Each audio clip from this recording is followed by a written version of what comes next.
Boa noite, amados irmãos e amigos, a graça e a paz do Senhor Jesus. Amém?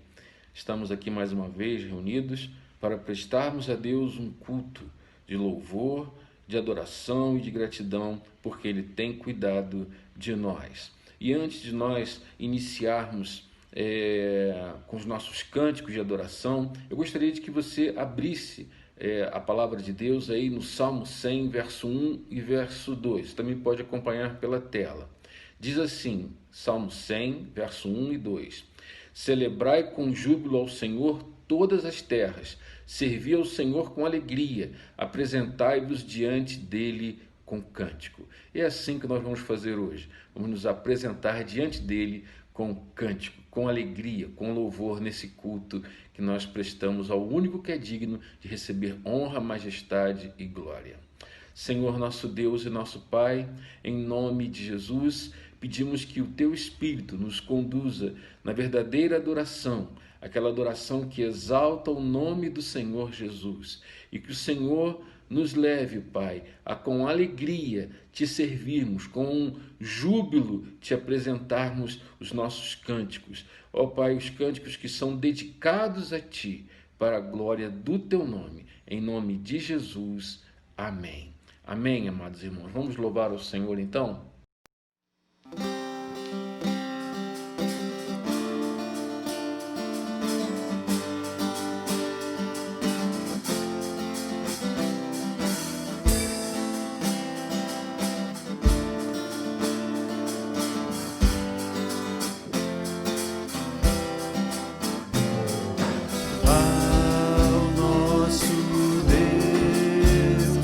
Se assenta no trono e ao Cordeiro pertence a salvação. Ao nosso Deus que se assenta no trono e ao Cordeiro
com fé em Jesus, e então tu verás que mudança se faz, pois com Ele seguro será.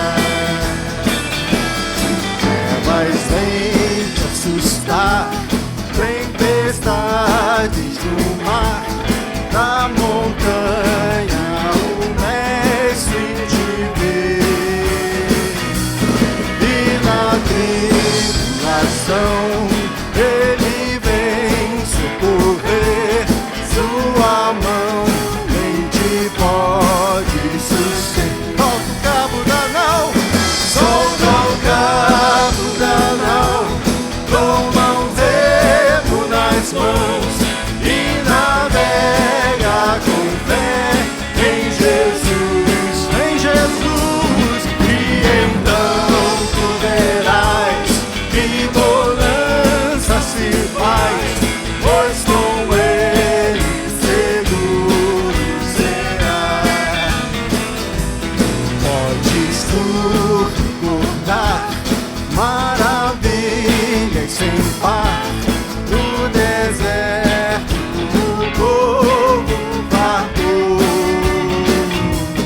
e o mesmo poder Ele sempre terá, pois não muda e não mudará. Solta o cabo da nau, solta o cabo da nau, toma o remo nas mãos e navega com fé em Jesus, e então tu verás que bonança se faz, pois com Ele seguro será.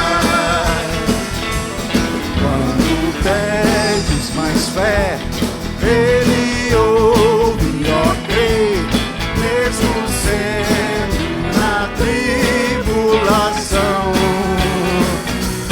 Quando a mão do poder do teu ego tirar, sobre as ondas poderás andar. Solta o cabo da nau, toma o remo nas mãos e navega com fé em Jesus, e então tu verás que bonança se faz, pois com Ele seguro será. Solta o cabo da nau, solta o cabo da nau, toma o remo nas mãos e navega com fé em Jesus, e então tu verás que bonança se faz, pois com Ele seguro será. E então tu verás que bonança se faz, pois com Ele seguro será.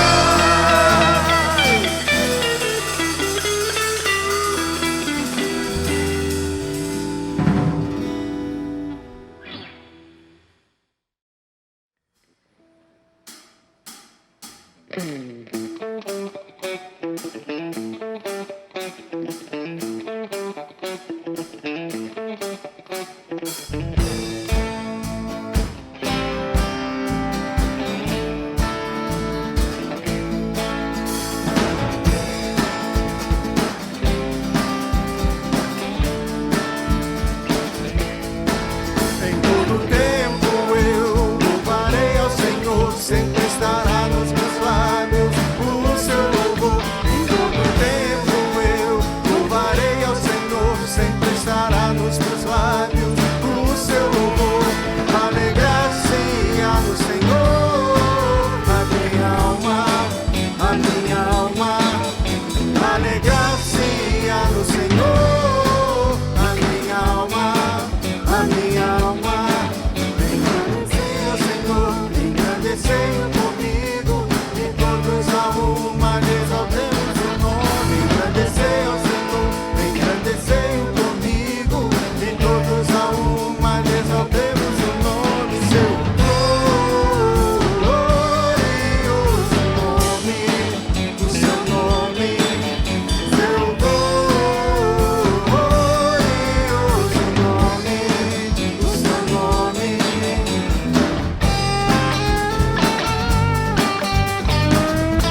bênção, né, irmãos? Louvar a Deus é muito bom e eu fico muito grato a Deus pelo privilégio que Ele nos concede dessa graça de participarmos da adoração do Seu nome.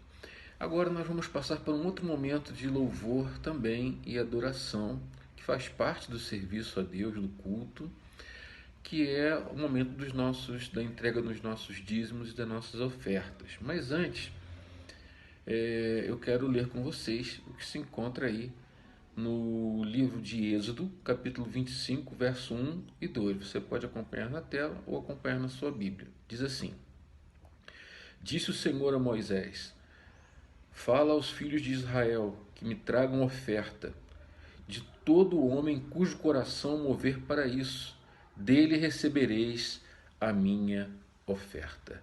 Ou seja, estavam no momento ali em que estavam prestes a construir o tabernáculo e Deus disse ao povo que trouxesse as suas ofertas, né, para ele. Mas não era de todos, né? Interessante que ele diz para Moisés: daquele cujo coração eu mover para isso. E é isso a gente tem que ter em mente, né? Que Deus é quem move nosso coração. E a gente tem que fazer isso com alegria, a gente tem que fazer isso compreendendo que é uma graça, compreendendo que é um privilégio participar. E se você deseja fazer isso, você pode fazer através dessa conta que está aparecendo aí agora na tela, ou diretamente com a nossa tesoureira, se você a conhecer. E assim você pode prestar a Deus esse culto na área da contribuição. Quero lembrar que ninguém aqui é obrigado a fazer isso. Faça por amor.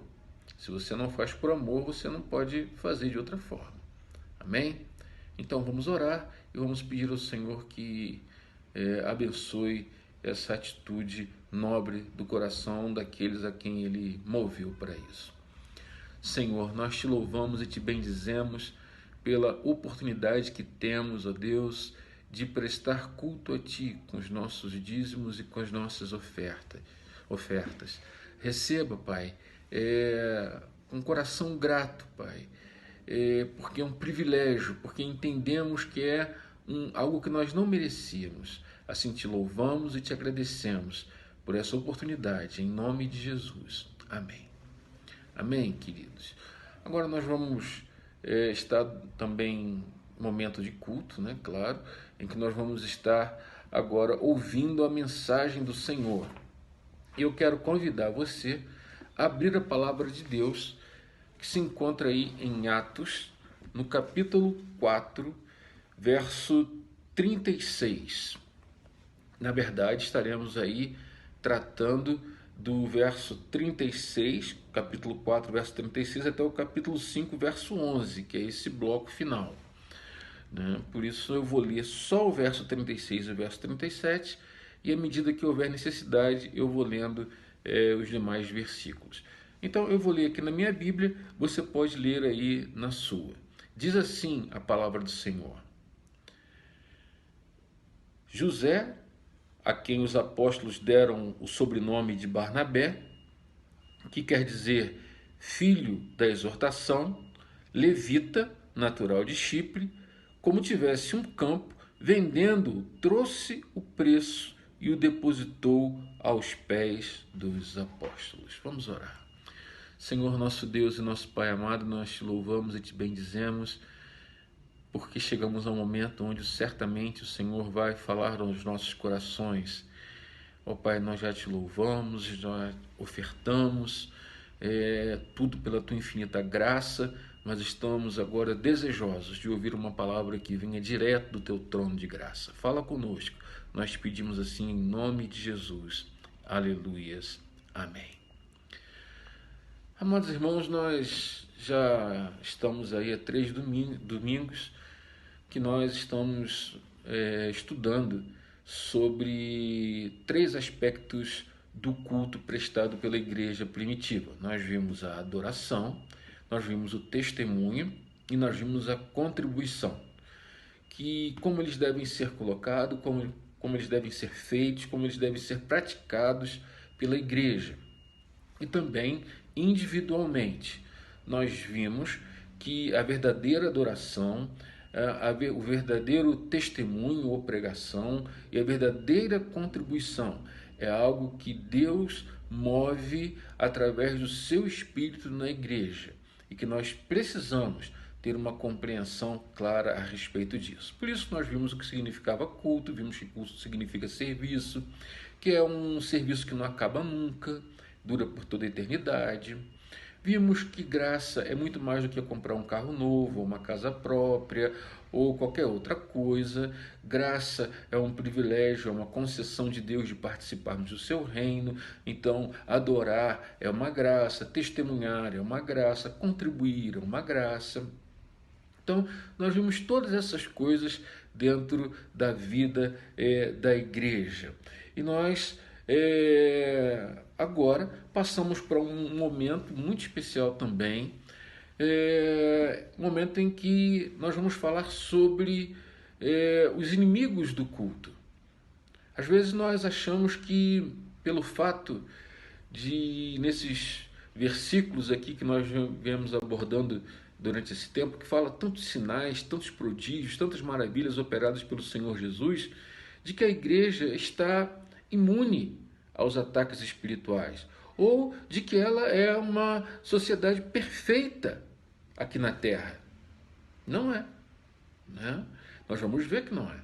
A igreja, ela está suscetível a ataques espirituais, ela está suscetível a erros, e nós precisamos, e vamos ver aqui e aprender aqui, com discernimento, a saber o que é certo, o que é errado, o que é conveniente, o que não é conveniente, o que é aceitável, o que não é aceitável, né, aos olhos de Deus, e como nós devemos praticar essas coisas, porque muitas vezes podemos nos tornar condenáveis no serviço, no culto que prestamos ao Senhor, porque não fazemos da forma correta. O texto ele vai tratar basicamente do comportamento de Barnabé, de Ananias e de Safira. E também vai mostrar a ação de Satanás, mas também a ação de Deus. Então, é necessário que nós estejamos atentos a tudo o que nós vamos ouvir aqui, porque na graça de servir e de contribuir e de adorar e de testemunhar, também há as distorções, e Deus vai agir de forma corretiva para que a igreja ande e sirva da melhor maneira possível. Por isso, nós vamos trabalhar sobre o tema, os inimigos do culto no Espírito. E aí nós vamos ver como Deus usou Pedro, nós vamos ver como Deus operou para corrigir as distorções que aconteceram no culto da igreja. Vamos ver todas essas coisas. Mas qual seria o primeiro inimigo? Bom, o primeiro inimigo da igreja seria a ausência do altruísmo. O que é altruísmo?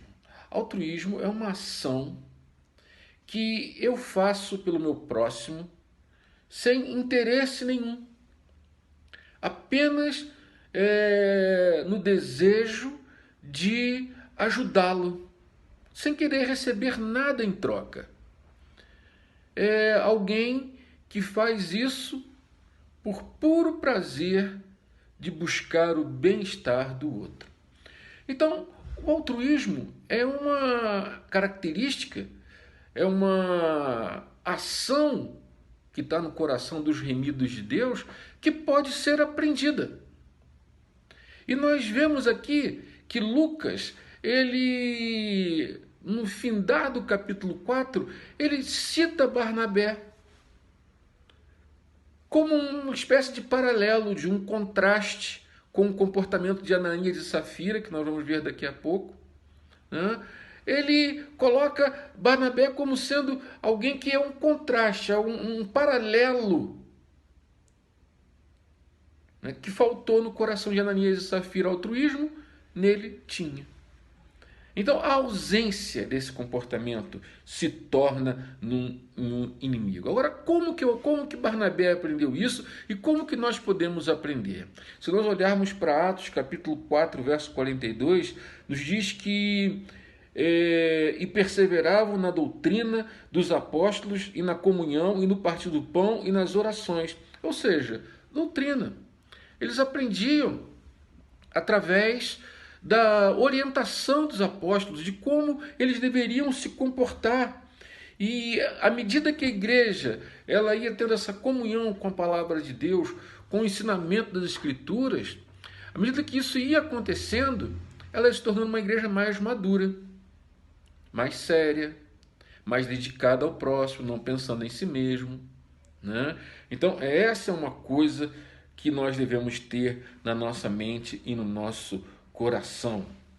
E isso deve estar presente não na vida só de Barnabé, que foi um ícone na igreja primitiva, mas na vida de qualquer pessoa que é servo de Deus. O próprio apóstolo Pedro, ele diz que cada um de nós é uma pedra viva que forma a igreja. Quer ver uma coisa? Primeira epístola de Pedro, capítulo 2, verso 4 e verso 5, diz assim: e chegando-vos para ele pedra viva, reprovada, na verdade, pelos homens, mas para com Deus eleita e preciosa. Agora, olha só, vós também, como pedras vivas, ou seja, individualmente, sois edificados casa espiritual e sacerdócio santo para oferecer sacrifícios espirituais agradáveis a Deus por meio de Jesus Cristo. Ou seja, então eu e você somos essa pedra desse edifício espiritual. E as mesmas características que estavam em Cristo vão estar em nós, que estavam nos apóstolos vão estar em nós, se nós resolvermos aprender essas coisas. Então, fazer bem ao próximo, a ausência dele na igreja e a presença do egoísmo se torna um grande inimigo ao culto prestado a Deus. Então, esse homem, que é aqui chamado de Barnabé, é natural de Chipre, levita, homem que tinha uma experiência espiritual muito forte, ele vendeu, fez aquelas coisas todas, o que tinha, entregou aos pés dos apóstolos, entendendo que ele estava fazendo algo certo, porque ele conseguiu enxergar a necessidade da igreja, do seu próximo.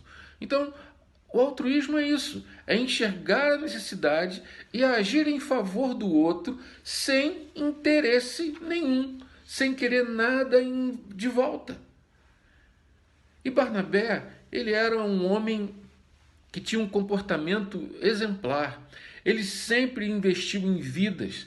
Ele investiu na vida de Saulo, ele investiu na vida de João Marcos, que escreveu o Evangelho de Marcos, ditado por Pedro, né?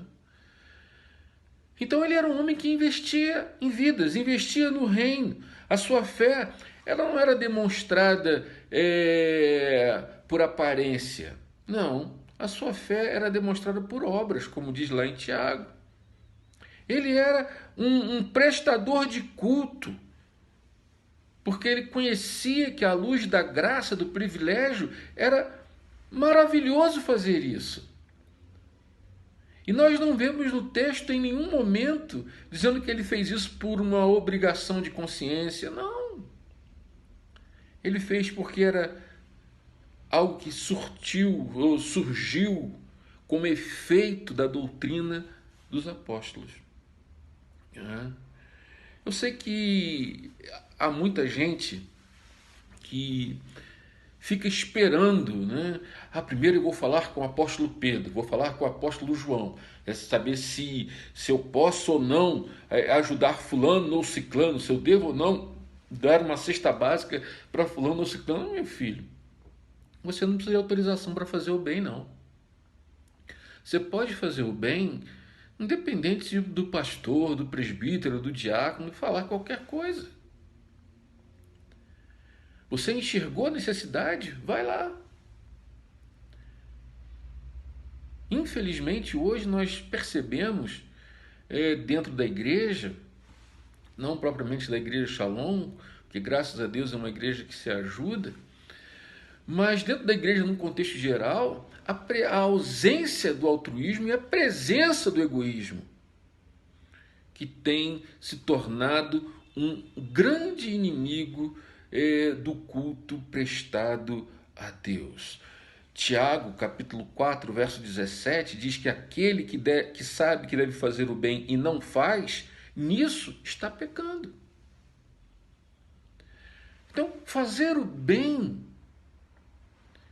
ter uma atitude como essa, talvez não seja possível àquele velho homem que vivia sem Deus, sem a graça, sem ter o coração convertido, mas para o novo homem em Cristo Jesus é possível,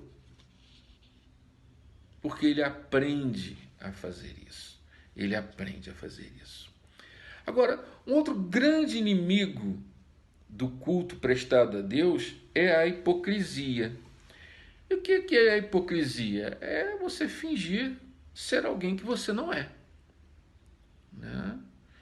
É você tentar deixar transparecer ser alguma coisa espiritual que na verdade você não é.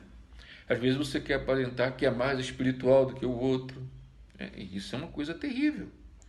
Né? Então, essa é uma coisa que a gente vai tratar aqui. Nós vamos ver que nenhum homem, nenhuma mulher, né, está fora desse ataque. Não, pode sofrer. É muitas vezes um caminho mais curto. Muitas vezes parecer do que ser é um caminho mais curto. Bom, mas de qualquer forma, esses versículos iniciais que nós vamos tratar agora, que se encontra aí no verso 1 e verso 2 do capítulo 5, eu gostaria que você lesse aí. Diz assim: entretanto, certo homem chamado Ananias, com sua mulher Safira, vendeu uma propriedade, mas de acordo com sua mulher, manteve consigo parte do preço e, levando o restante, depositou aos pés do apóstolo. Isso dentro da igreja. E aí acontece, no desenrolar desse capítulo, que eles acabam morrendo por causa dessa atitude de hipocrisia, porque eles mentiram para Deus, tentaram enganar a Deus. Mas antes de entrar propriamente nesse texto, que é um texto extraordinário, espetacular de qualquer ponto de vista, e que eu creio nenhum homem escolheria para pregar, se bem que eu não estou aqui para escolher o que pregar, estou aqui para expor aquilo que Deus quer que eu fale, né? E eu rogo a graça de Deus que Ele me dirija a fazê-lo da maneira que devo fazer, sempre debaixo da sua graça, e dê a vocês graça para ouvir também. Nós vamos estar aqui abordando essa questão desses inimigos. Já vimos o primeiro, a falta de altruísmo, a presença do egoísmo, e agora nós vamos ver a questão, como já vimos aqui, alguma coisa sobre a hipocrisia. Mas antes de tratar diretamente desse assunto, eu quero colocar aqui alguns pontos que eu entendo que são necessários para o entendimento desse texto como um todo. Meu primeiro ponto é que este incidente é um fato, um trecho de história. Por que eu estou dizendo isso? Porque muitos pregadores, muitos comentaristas dizem que Lucas inseriu essa história de Ananias e Safira aqui como sendo uma ilustração que não era real. Não, de forma nenhuma. É real, sim. É uma peça histórica, está num livro histórico do Novo Testamento.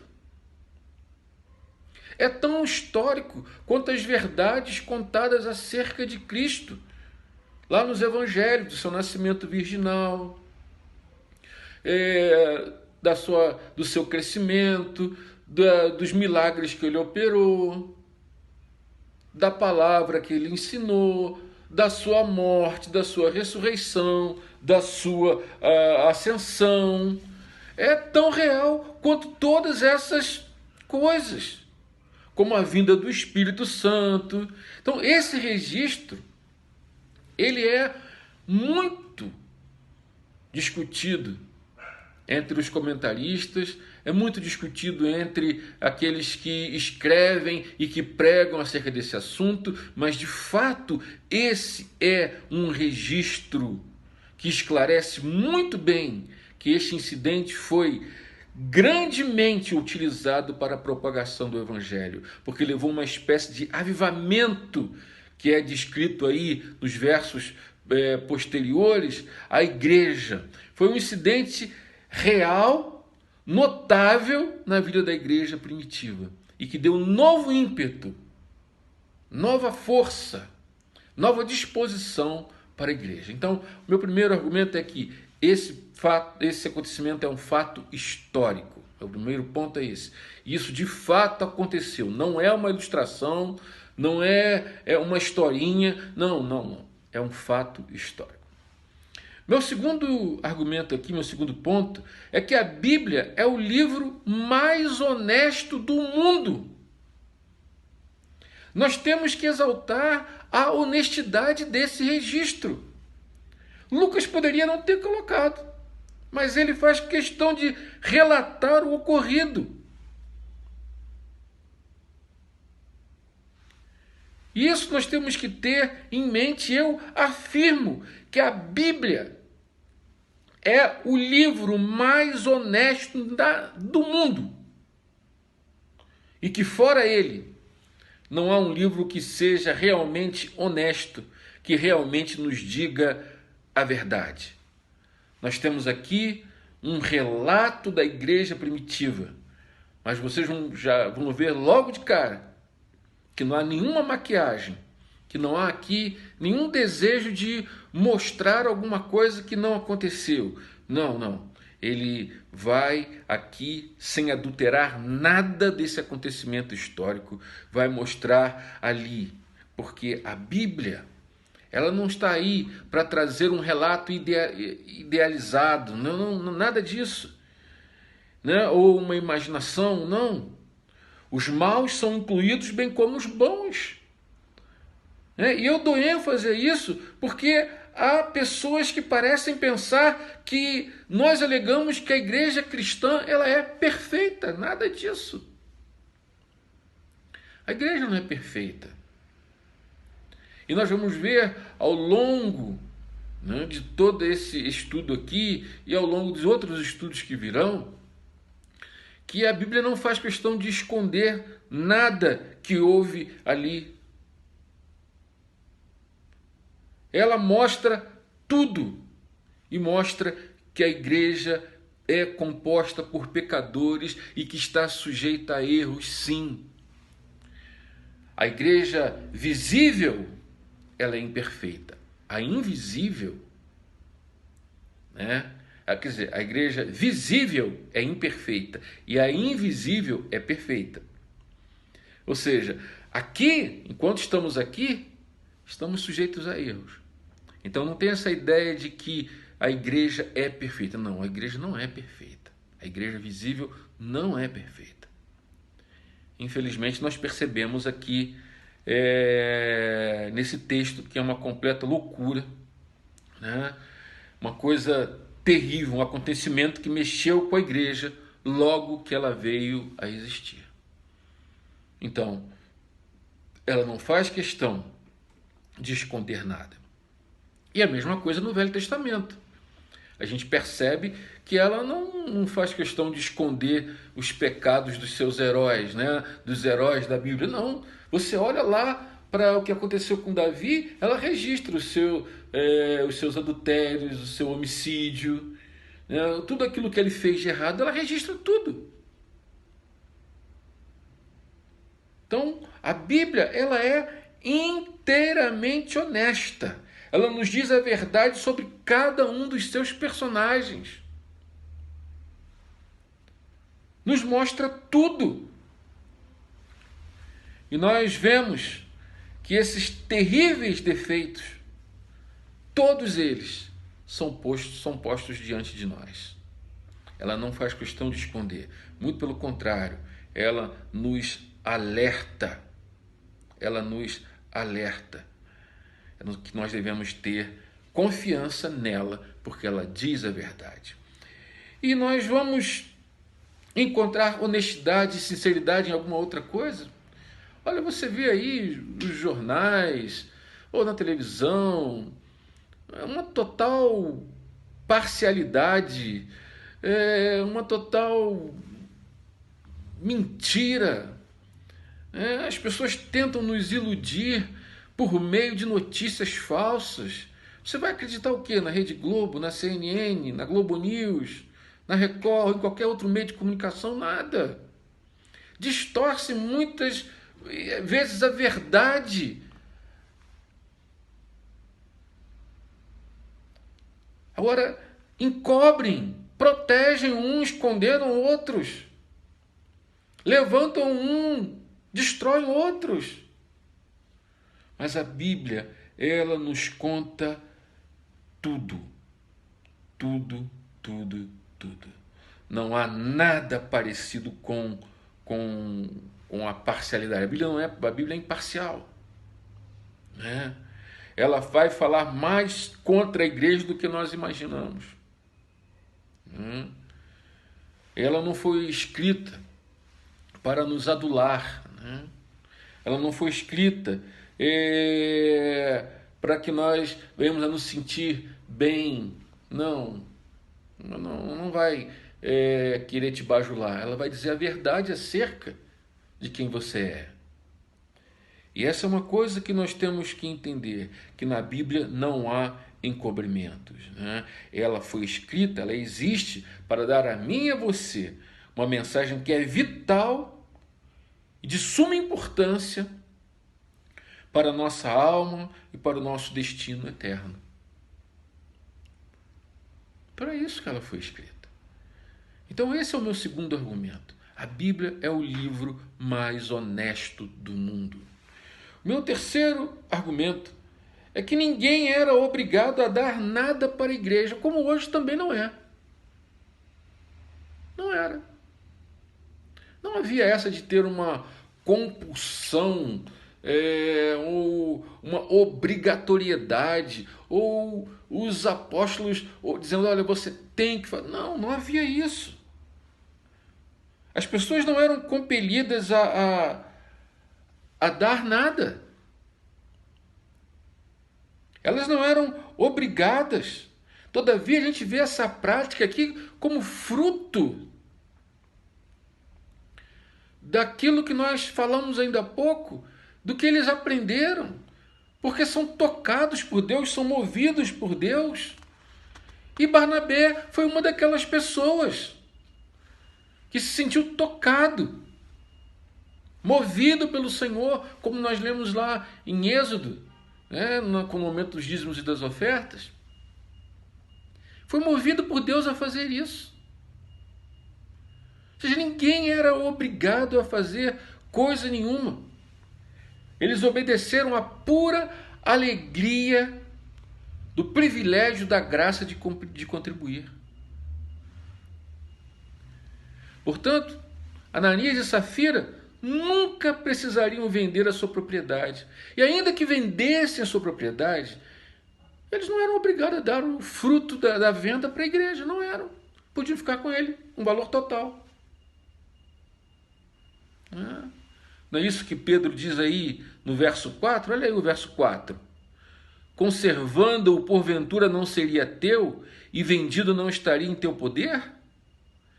Se houvesse um mandamento que dissesse que eles eram obrigados a fazer aquilo, aí nós poderíamos alegar alguma coisa a favor deles. Mas não havia. Não havia. Então, vamos agora, com base nesses 3 princípios, desses que eu coloquei aqui, vamos analisar o comportamento desse casal. O que aconteceu com eles? Nós vimos já, o verso 1 e o verso 2, que eles venderam uma propriedade, que eles entraram em acordo entre si e fizeram uma oferta à igreja, parecendo ser uma coisa, quando na verdade era outra. Ou seja, hipocrisia, como dissemos anteriormente, fingir ser alguém que não é.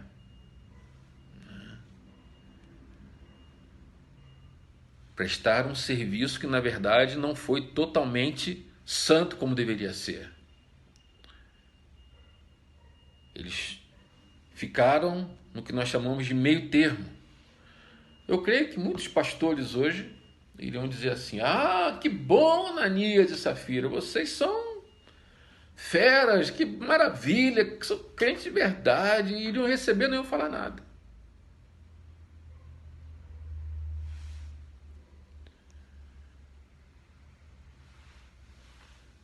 Agora, eles ficaram tão admirados com a atitude de Barnabé que eles resolveram imitar, mas não fizeram correto. E não é errado imitar um homem de Deus. Não é uma mulher de Deus. Não é errado.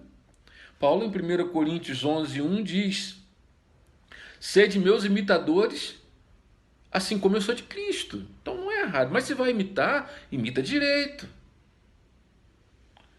Barnabé, ele deu tudo. Se queria imitar, também teria que fazer direito. Não tinha que reter nada de comum acordo.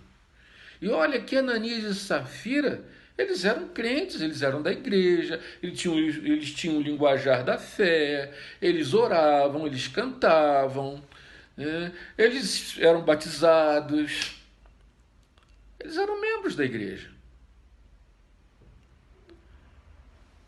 Agora, eles quiseram lucrar com a situação.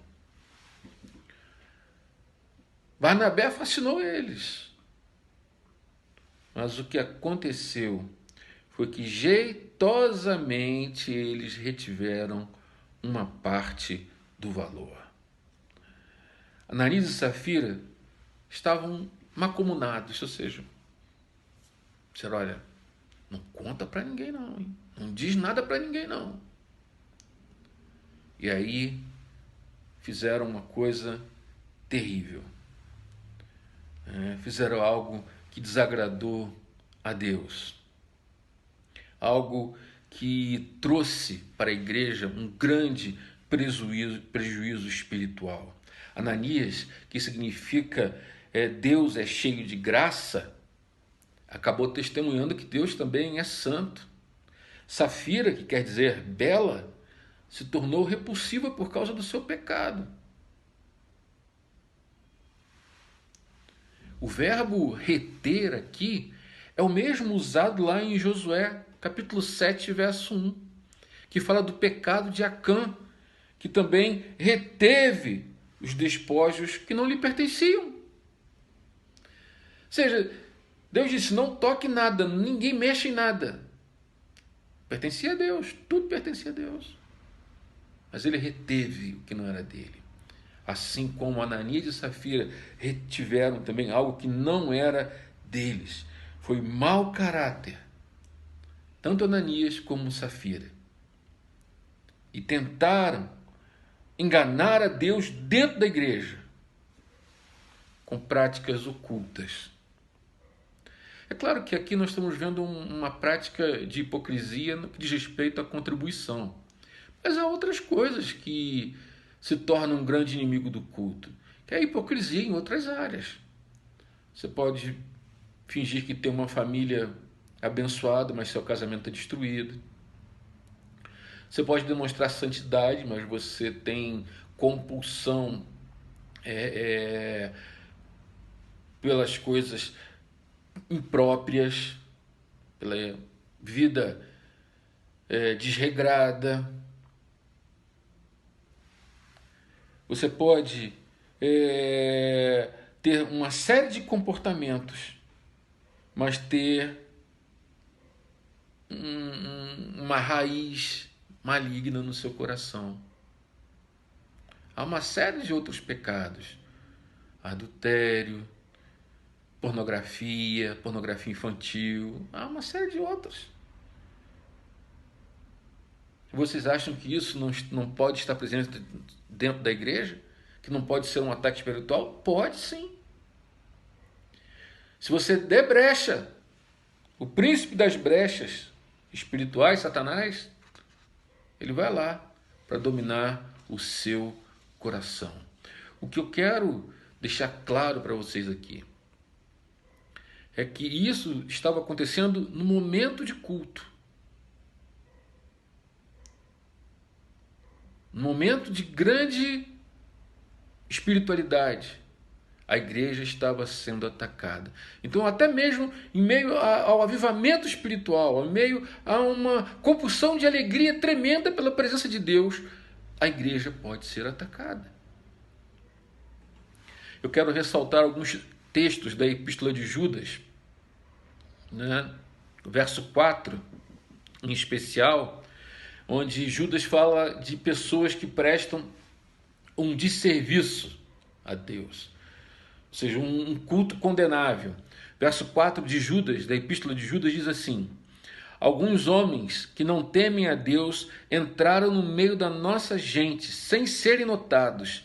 Eles torcem a mensagem a respeito da graça do nosso Deus a fim de arranjar uma desculpa para a sua vida imoral.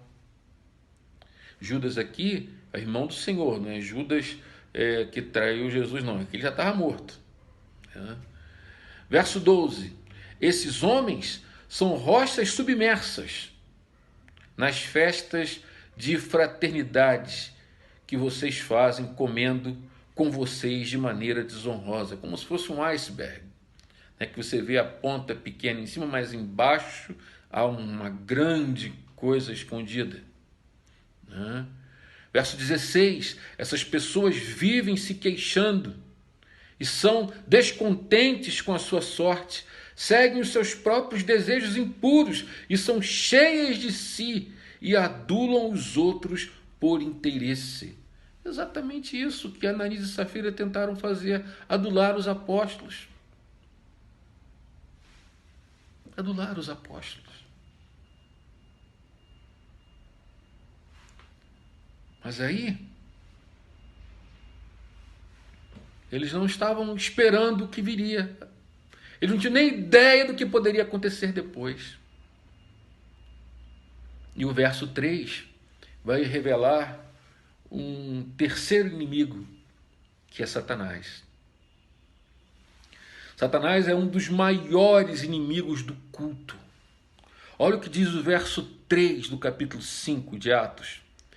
Então disse Pedro: Ananias, por que encheu Satanás o teu coração para que mentisses ao Espírito Santo, reservando parte do valor do campo?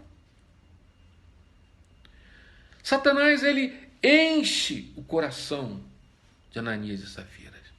Eu sei que algumas pessoas, né, acham um absurdo o que eu vou falar aqui. Acham um absurdo falar sobre Satanás. Falar sobre essa realidade de um ser milenar, que existe um diabo pessoal que luta para controlar o seu coração.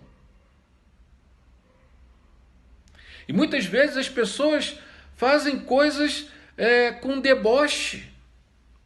Eu estava lendo sobre um homem chamado Yuri Gagarin, que foi um cosmonauta soviético, no caso, quando existia a União Soviética. Foi o primeiro ser humano a viajar pelo espaço em 12 de abril de 1961, a bordo do Vostok 1. Assim que ele saiu da atmosfera terrestre, ele disse o seguinte, olha só: não achei Deus e nem o diabo aqui no espaço. Então posso afirmar com certeza que eles não existem.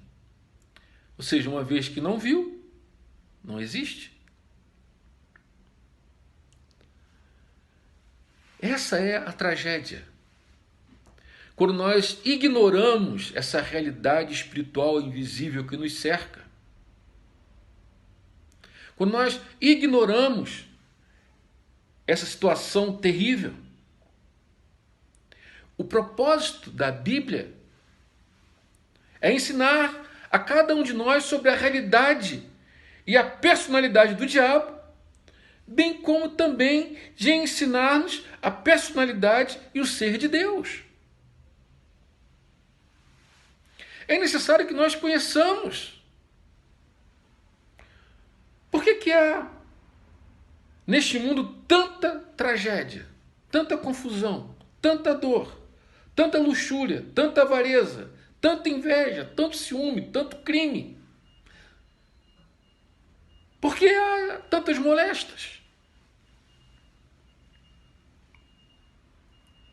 Nós vimos lá que quando Deus permitiu que Satanás tocasse em Jó, o que Satanás fez? Encheu o corpo de Jó de moléstias.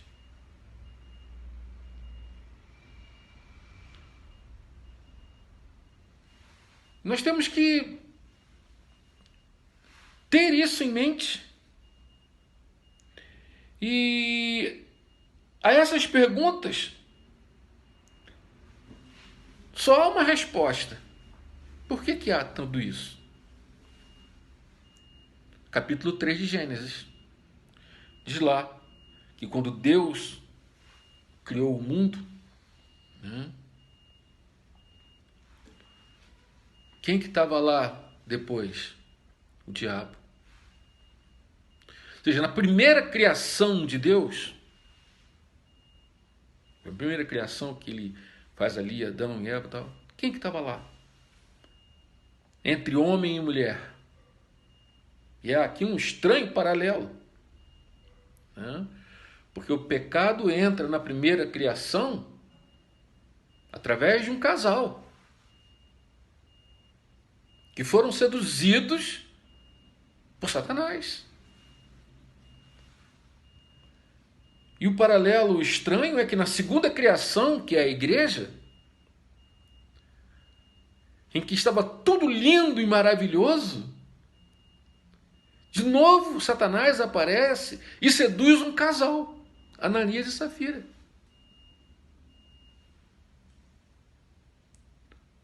Assim como homem e mulher no princípio, na primeira criação pecaram, na segunda criação esse casal. Ou seja, no momento mais santo, onde Deus diz assim, e viu Deus que era tudo muito bom, Satanás estava lá. Assim como nós estávamos vendo até aqui, que coisa linda é essa igreja, agora Satanás entra no coração de Ananias.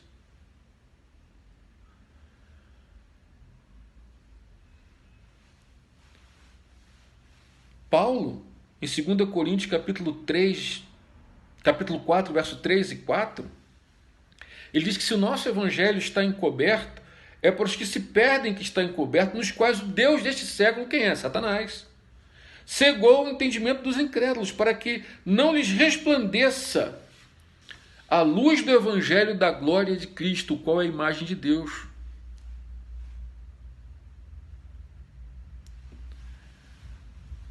Em Efésios, capítulo 2, verso 1 e 2, nos diz, ele vos deu vida, estando vós mortos em vossos delitos e pecados, nos quais andastes outrora segundo o curso deste mundo, segundo o príncipe da potestade do ar, o espírito que agora atua nos filhos da desobediência, Satanás.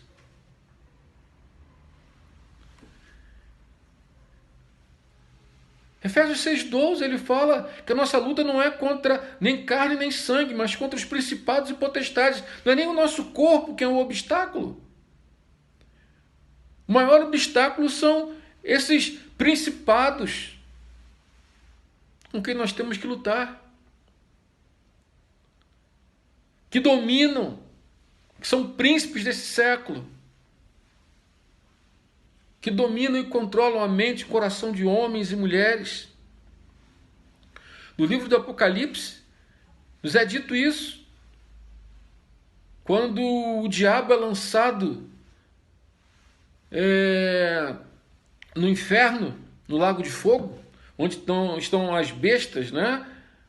E o anticristo, mostra que eles eram influenciadores de conduta, de caráter, de ações, que controlavam e maculavam a vida em todos os seus aspectos. Você viver achando que não existe o mal, que não existe o diabo, que não existe... Cuidado. A maior arma de Satanás contra a igreja e contra qualquer pessoa é tentar dizer para ela que ele não existe, que ele fica mais fácil para agir, para atuar. Então, a pergunta é: por que encheu Satanás o teu coração? Aí Pedro, né, que já estava ali batizado com o Espírito Santo, com fogo, ele viu aquela situação, ele percebeu o que estava acontecendo. E eu digo para você, meu irmão, minha irmã, ou pastor que estiver me ouvindo agora, ou um presbítero, se você não tiver esse batismo de poder na sua vida, você não vai ser capaz de discernir o que está acontecendo dentro da igreja.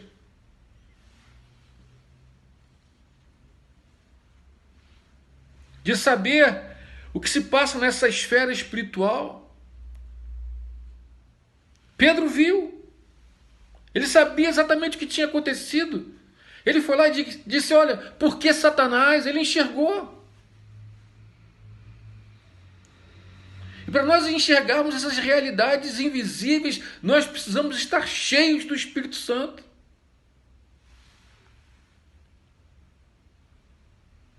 Há governadores das trevas no nosso mundo atual. Os governantes que regem as trevas deste mundo. Não se trata apenas de seres humanos. Estes são arrastados por forças e poderes invisíveis. São vítimas, são escravos, são instrumentos, muitas vezes ingênuos, nas mãos de Satanás. Porque o diabo está no controle e entra no coração deles, e os domina e os perverte, como nos é dito aqui, nesse texto, que dominou e controlou o coração de Ananias e de Safira. Por isso o mundo está como está. Por isso a igreja está como está. Aqui em Atos capítulo 5, o diabo entra no coração de Ananias e Safira, que são membros da igreja, e faz coisas diabólicas através deles, que têm terríveis consequências. E ele continua agindo, infelizmente, não só no mundo, mas também dentro da igreja. Sabe que enquanto você se atrasa para chegar na igreja, Satanás é o segundo a chegar, porque Deus já está. Ele vem, chega logo, porque ele quer estar num ambiente onde ele procura destruir aquilo que Deus fez de bom.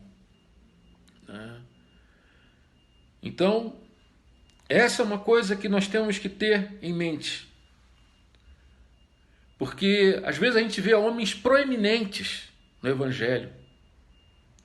Pessoas de uma capacidade intelectual tremenda, mas negando as verdades básicas das Escrituras, negando a própria divindade de Cristo.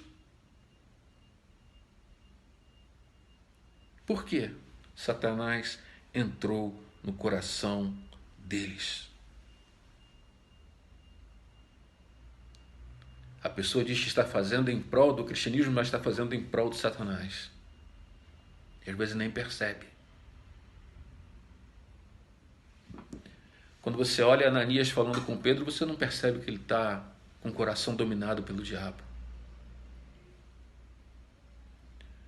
Nós estamos rodeados dessa força invisível que mostra o seu poder esperto demais, maligno demais, envolvente demais. E vai ali, em franco desejo de nos derrubar, de nos fazer pecar contra Deus. Nós estamos rodeados desses poderes, e a Bíblia ensina que nós estamos rodeados tanto dos poderes malignos como dos poderes benignos. De que há uma luta, um combate cósmico entre Deus e o diabo, entre o reino da luz e o reino das trevas, entre o céu e o inferno. E o mundo, buscando lutar contra essas forças, através da ciência, da filantropia. Não estou dizendo que de tudo que se faz é ruim. Não, há coisas boas. Podemos encontrar algo bom. Mas o bom, muitas vezes, é o maior inimigo do melhor. Vou repetir. O bom, muitas vezes, é o maior inimigo do melhor. E geralmente são os homens e mulheres de uma boa moral que mais resistem ao Evangelho. Enquanto outros que são considerados pecadores, os drogados, os viciados, que mais querem ouvir. E esse é o problema. O diabo.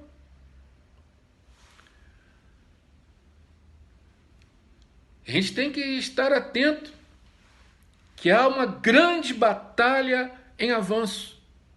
O Espírito Santo contra Satanás. Em ambos operando neste mundo. Operando em mim, operando em vocês, operando na igreja como um todo, para conquistar o nosso coração. Com certeza, Deus vai triunfar sobre o coração daqueles a quem Ele chamou e escolheu. Ele vai triunfar. Uma coisa que eu acho interessante, dito por Basílio de Cesareia, uma citação dele, em que ele diz assim: não é possível tornar o inferno atraente.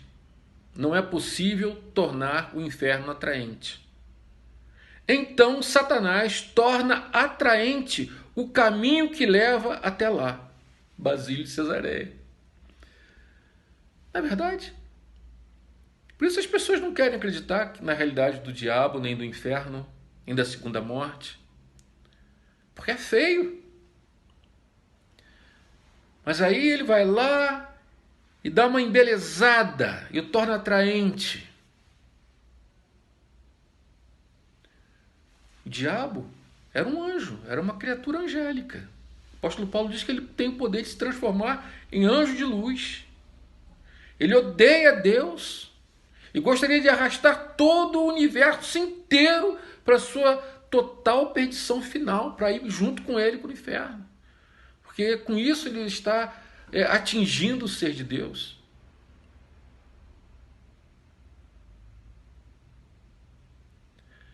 E eu e você precisamos entender que essa realidade espiritual,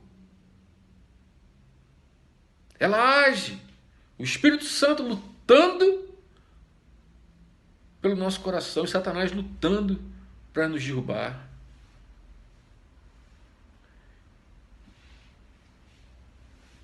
Olha, era isso que acontecia na igreja primitiva.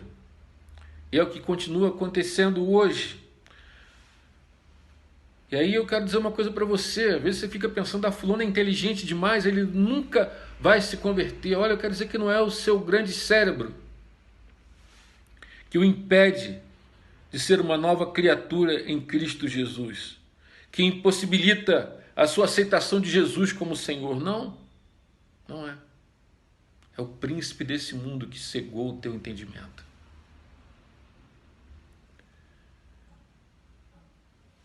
E qual deve ser a minha e a sua atitude, sabedores de que estamos lutando contra esse ser milenar e astuto. É que está lá em Mateus 26, 40. Eu vou ler na Nova Tradução na linguagem de hoje, você pode ler na sua tradução.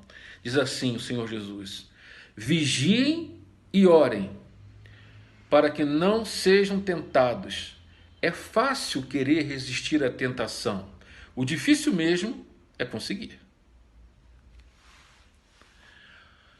Olha, hoje nós vamos ficar por aqui. Vimos aqui esses 3 inimigos, né, que se levantam contra o culto prestado a Deus. A ausência de altruísmo e a presença do egoísmo, né? A hipocrisia e Satanás, rodeando, tentando, porque ele veio para matar, roubar e destruir. É uma realidade que existe. E eu e você precisamos lutar contra ela, em nome de Jesus. Não finja que ela não existe. Existe sim. Existe. Infelizmente existe. Mas no próximo domingo, nós vamos ver o que Deus fez contra essa ação desses inimigos que se levantaram contra o culto e contra o serviço prestado a Deus. Que até lá você mantenha o seu coração limpo, que você aprenda que não adianta negar a existência. Aprenda que por mais que Deus possa operar na igreja, ela não é perfeita, não a igreja visível. Que por mais que o culto venha a ser maravilhoso, a igreja não está imune dos ataques espirituais. Mas que nós podemos ter um comportamento diferente se perseverarmos na doutrina, se quisermos aprender a agir diferente. E entender que se nós tomarmos conta dessa realidade espiritual, a nossa vida espiritual vai mudar em muito, para louvor da glória de Jesus. Olha, que você não faça como Ananias e Safira. Por quê? Por quê? Diz aqui o texto. Ananias, encheu Satanás o teu coração. Que Deus nos livre, que Deus nos guarde, em nome de Jesus. Amém? Vamos orar? Senhor, nosso Deus e nosso Pai amado, louvado e engrandecido seja o teu santo nome nesta noite. E rogamos em nome de Jesus que o Senhor venha ao nosso encontro, a favor da igreja, a nos livrar do egoísmo, a nos livrar, ó Deus, da hipocrisia e também das astutas ciladas do diabo, que tem feito de tudo para controlar o nosso coração. Santifica-nos na verdade, pois a tua palavra é a verdade, e aí teremos um coração disposto a agir para a tua glória em favor do próximo sem interesse nenhum, meramente por desejo de fazer o bem, porque assim recebeu o bem da graça de Deus. Nós oramos em nome de Jesus e para a glória de Jesus. Aleluias. Amém. Amém, amados. Vamos receber a bênção do Senhor? E que a graça do Senhor Jesus e o amor de Deus, nosso Pai, e as consolações do Santo Espírito estejam sobre todos vós, povo de Deus em Shalom, e sobre todo o povo de Deus, espalhado por toda a face da terra, desde agora e para todo sempre. Maranata! Ora vem, Senhor Jesus. Que Deus te abençoe e nós nos encontramos quarta-feira no culto de oração na plataforma Zoom. Eu vou estar enviando o link para vocês. Uma boa noite, uma boa semana para a glória de Jesus e também Feliz Natal a todos, para louvor da glória de Jesus. Amém.